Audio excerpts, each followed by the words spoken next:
உன்னால கோபத்தை குறைக்கவே முடியலன்னா நீ அவர்களுக்கு கொடுத்திருக்கும் முக்கியத்துவத்தை கொஞ்சம் கொஞ்சமாக குறைத்துக்கொள்.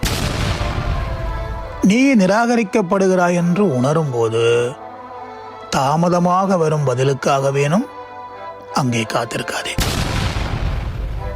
நீ எல்லாவற்றிலும் திருப்தி அடைந்து விட்டதாக உணர்ந்த பிறகு ஏதோ ஒன்றுக்காக ஏங்கி விடாதே. எப்போதும் உன்னை நீயே ஆறுதல் படுத்து. ஏனென்றால் பொய்யான ஆறுதல் என்று உணரும் நொடியில் முன்னரை விட நீ இன்னும் அதிகமாக உடைந்து போவாய். உண்மையாக அவர் உன்னை நேசிக்கவில்லை என்பதை காட்டி கொடுப்பதற்கு அவர் உனக்கு சொல்லும் ஒரு பொய்யே போதுமானது. ஆரம்பிக்கும் போதே முடிவுகள் தெரிவதில்லை. அதனால்தான் நீ கொஞ்ச தூரம் கடப்பதற்கு முன்னரே நீயே யாரோ ஆகி போகிறாய். நீ வெளிப்படுத்தும் வார்த்தைகள் சொற்கள் தரமற்றது எனில் நீ உயர்த்தும் குரல் இன்னும் உன்னை தாழ்த்தும்.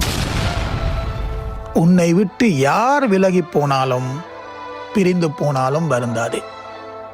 அவர்கள் உன்னை உன்னிடம் கொடுத்து விட்டார்கள், ஒப்படைத்து விட்டார்கள் என்று பெருமிதம் கொள். ரொம்ப நன்றி.